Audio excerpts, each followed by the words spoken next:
ঢাকা বিশ্ববিদ্যালয় কেন্দ্রীয় ছাত্র সংসদ নির্বাচনে বিজয়ীদের অভিনন্দন জানিয়েছেন বিএনপির স্থায়ী কমিটির সদস্য সালাউদ্দিন আহমেদ। বুধবার জাতীয়তাবাদী মহিলা দলের ৪৭তম প্রতিষ্ঠাবার্ষিকী উপলক্ষে রাজধানীর ডিপ্লোমা ইঞ্জিনিয়ার্স ইনস্টিটিউটে আয়োজিত আলোচনা সভায় বক্তব্য দেওয়ার সময় তাদেরকে অভিনন্দন জানান বিএনপির এই নেতা।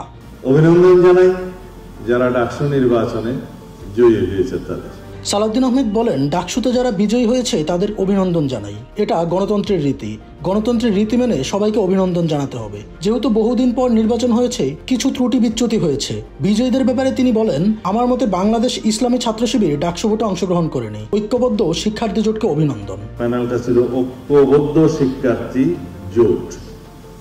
সেই ব্যানারে যারা জয়ী হয়েছে আমি আবারও ব্যক্তিগতভাবে তাদেরকে অভিনন্দন জানাই। জীবন অবাক না করলে কে করবে? 28% মিল্ক ফ্যাটের অবাক করার সাথে ফ্রেশ মিল্ক পাউডার। জীবন অবাক করুক প্রতিদিন। তিনি আরো বলেন, ডাকসু চাকসু যাই হোক, এখানকার বিজয়ীদের কেউ কেউ বড় রাজনীতিবিদ হয়েছেন, কিন্তু অনেকেই এখনো সংগ্রাম করে যাচ্ছেন। এটাই হচ্ছে শিক্ষাঙ্গনের রাজনীতির সঙ্গে জাতীয় রাজনীতির পোস্টমর্টেম। জাতীয় রাজনীতিতে ডাকসুর প্রভাব প্রসঙ্গে সালাউদ্দিন বলেন, বড় দল ছাড়া ডাকসু নির্বাচিতরা রাজনীতিতে ভালো করতে পারেনি। ছাত্র রাজনীতির প্রয়োজন আছে উল্লেখ করে বিএনপির সদস্য বলেন, দেশের সামাজিক ও রাষ্ট্রীয় যে পরিবর্তন হয়েছে সেগুলো ছাত্র আন্দোলন বা ছাত্র সংসদের মাধ্যমেই হয়েছে। ছাত্র শিবিরের প্যানেল জয়ী হয়েছে। তা আমি আপনাদের সামনে বলতে চাই, সাংবাদিক বন্ধুদের উদ্দেশ্যে বলতে চাই, আমার জানা মতে বাংলাদেশ ইসলামী ছাত্র শিবির ডাকসু নির্বাচনে অংশগ্রহণ করেনি।